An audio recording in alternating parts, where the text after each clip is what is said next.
Hello everyone, welcome to bright IQ। तो आज हम लोग सॉल्व करने वाले हैं चैप्टर 5 जो है अर्थमेटिक प्रोग्रेशन। सॉल्व करने वाले हैं एक्सरसाइज 5.1 के कुछ इंपॉर्टेंट क्वेश्चन को। तो उसे सॉल्व करने से पहले समझते हैं कि अर्थमेटिक प्रोग्रेशन यानी कि समांतर श्रेणी का मतलब क्या होता है। तो सिंपल सा, किसी भी नंबर का एक सीक्वेंस मतलब किसी भी नंबर का एक ग्रुप, कोई भी नंबर आप ले लो। जैसे मैं यहाँ पे एक नंबर लेती हूँ 2 4 6 8 10, ठीक है। ये मेरा एक नंबर का एक क्या हो गया, ग्रुप हो गया। तो नंबर का एक ऐसा ग्रुप जिसके बीच में इक्वल डिस्टेंस होता है, बराबर अंतर होता है, तो उसे हम लोग बोलते हैं समांतर श्रेणी।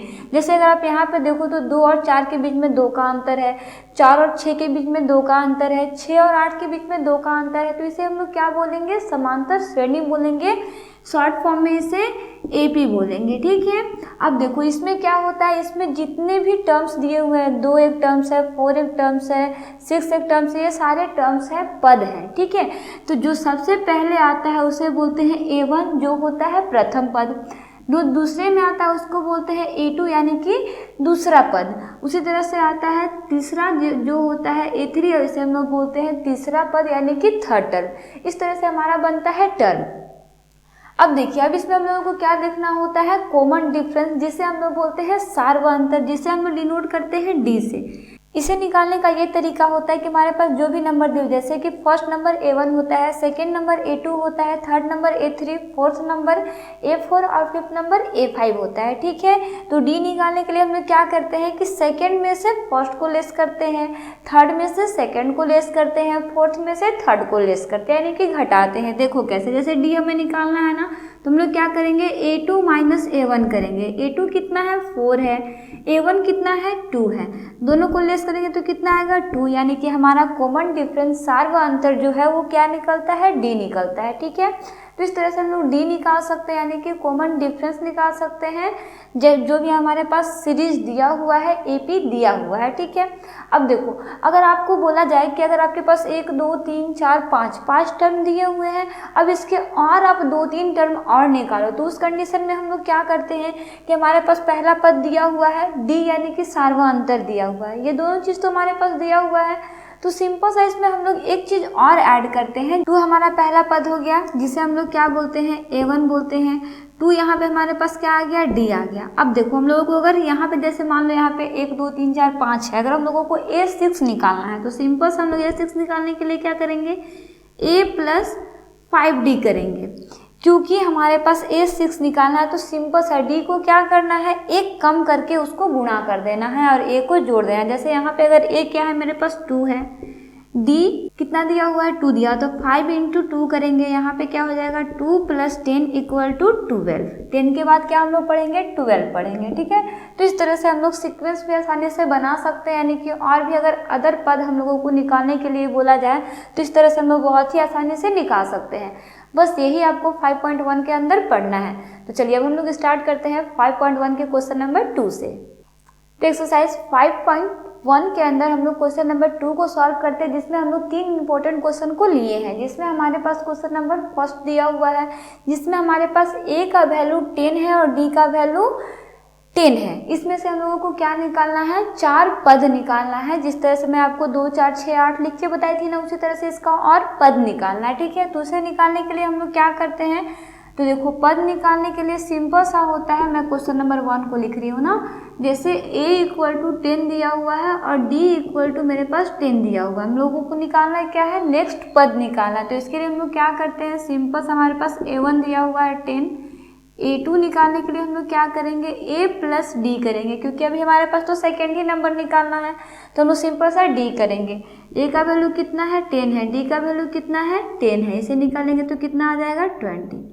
2 पद निकल गया। इसी तरह से हम लोग क्या निकालते हैं, A3 निकालते हैं। A3 निकालने के लिए क्या करेंगे, A प्लस 2D करेंगे। सिंपल सा, देखो अगर आप लोगों को A3 निकालना है तो 2D करो, A4 निकालना है 3D करो, A5 निकालना है 4D करो। हम लोग सिर्फ एक लेस करके और फिर उसको गुणा करते हैं, ठीक है। तो A का वैल्यू कितना है, 10 है, प्लस 2 इंटू 10 इसको करेंगे तो आ जाएगा 10 प्लस 20 इक्वल टू 30। नेक्स्ट हम लोग निकालते हैं A4 के लिए क्या करेंगे, A प्लस 3D करेंगे।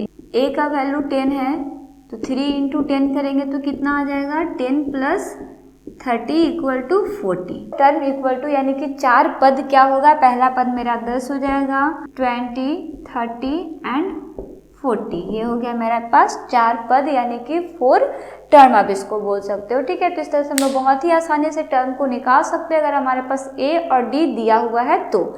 अब नेक्स्ट और क्वेश्चन नंबर 4 और 5 को हम लोग सॉल्व करते हैं। तो नेक्स्ट क्वेश्चन नंबर सेकेंड के 4 में क्या दिया हुआ है, यहाँ पे a का वैल्यू दिया हुआ है -1 और d का वैल्यू दिया हुआ है 1/2।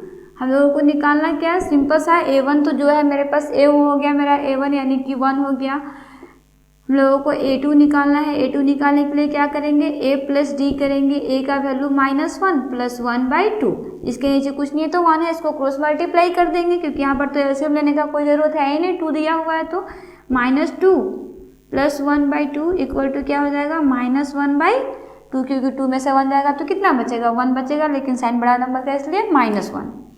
अब हम लोग क्या निकालते हैं, a3 निकालते हैं तो ये हो जाएगा a प्लस 2d, a का वैल्यू कितना है -1 प्लस 2 इंटू 1/2, 2 से 2 कट गया, कितना आया -1 प्लस 1 यानी कि a3 का वैल्यू कितना आ जाएगा, 0 आ जाएगा। अब हम लोग किसका निकालते हैं, a4 का वैल्यू निकालते हैं, a4 equal to a plus 3d, a का वैल्यू -1 प्लस 3 इंटू 1/2, इसे सॉल्व करेंगे सिंपल सा। देखो यहाँ पे क्या हो जाएगा, ये मल्टीप्लाई हो जाएगा तो ये नीचे से मल्टीप्लाई नहीं होगा, ये ऊपर मल्टीप्लाई होगा। ठीक है, इसलिए ये हो जाएगा आपका -1 प्लस 3/2, इसके नीचे कुछ नहीं है तो 1 है, फिर सिंपली इसको हम लोग क्रॉस मल्टीप्लाई करके बना देंगे तो ये आ जाएगा -2 प्लस 3/2 इक्वल टू 1/2। तो इस तरह से हमारे पास फिर से फोर्थ टर्म क्या क्या निकलता है, फोर्थ टर्म यानी कि 4 पद क्या हो गया, पहला पद मेरे पास -1, दूसरा क्या आया -1/2, तीसरा आ गया 0 एंड चौथा आ गया 1/2। ठीक है, तो इस तरह से हम लोग बहुत ही आसानी से इस क्वेश्चन को भी सॉल्व कर चुके हैं। देखो क्वेश्चन बहुत आसान है, सिर्फ पैटर्न सेम है, पैटर्न में कोई भी डिफरेंस नहीं है, बस आपको याद रखना है कि हम लोगों को कैसे कैलकुलेशन करना है। ठीक है, तो नेक्स्ट हम लोग क्वेश्चन नंबर 2 के 5 को सॉल्व करते हैं, जिसमें हमारे पास a का वैल्यू कितना दिया हुआ है, तो a का वैल्यू मेरे पास दिया हुआ है -1.25 एंड d का वैल्यू दिया हुआ है -0.25। ठीक है, चलो हम लोगों के पास a1 तो दिया हुआ है, a1 क्या दिया हुआ है -1.25, a2 हमें फाइंड आउट करना है, a2 क्या हो जाएगा a प्लस d, a का वैल्यू -1.25 प्लस d का वैल्यू माइनस में दिया हुआ तो ये होगा -0.25, इसे हम लोग सॉल्व करेंगे, हो जाएगा -1.25 -0.25। ठीक है, इसे हम लोग सॉल्व कर लेते हैं। देखो यहाँ पे माइनस है, अभी माइनस है, ये क्या हो जाएगा माइनस माइनस प्लस हो जाएगा, यानी कि आपस में जुड़ जाएगा, तो इसे हम लोग जोड़ेंगे तो ये क्या हो जाएगा -1.50, क्योंकि 5 को जोड़ेंगे 10 का 0 हो जाएगा, 2 और 2 4 और 1 कैरी 5 और मेरा -1 जो है वो एज इट इज रहेगा, यानी कि इसका वैल्यू क्या आ गया, a2 का वैल्यू -1.50 आ गया। ठीक है, उसी तरह से हम लोग नेक्स्ट निकालते हैं a3 के लिए क्या करेंगे, a प्लस 2d, a का वैल्यू -1.25 प्लस 2 इंटू d का वैल्यू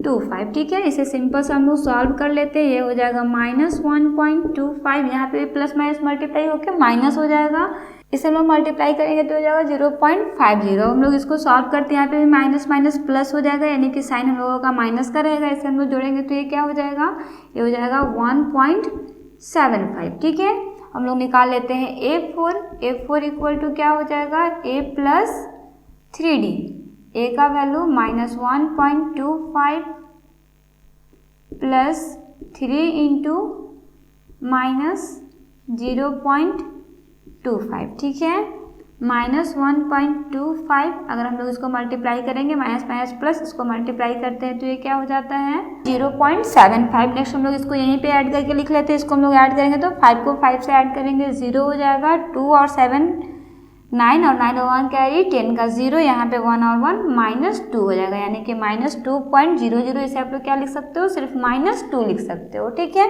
यानी कि हमारे पास फोर्थ टर्म क्या आते हैं, फोर्थ टर्म इक्वल टू, पहला टर्म मेरे पास है -1.25, दूसरा है -1.50, थर्ड हो जाएगा -1.75 एंड -2।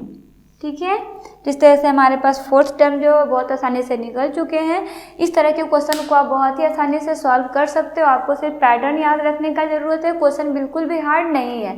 इस तरह का क्वेश्चन जो आपका मैक्सिमम चांस है कि इस तरह का क्वेश्चन ऑब्जेक्टिव आता है, तो इसे अच्छे से स्टडी कर लीजिएगा, या फिर एग्जामिनेशन में से बहुत ही इंपॉर्टेंट है। तो मिलते हैं नेक्स्ट वीडियो में एक नए क्वेश्चन के साथ। So thanks for watching, like share and subscribe bright IQ।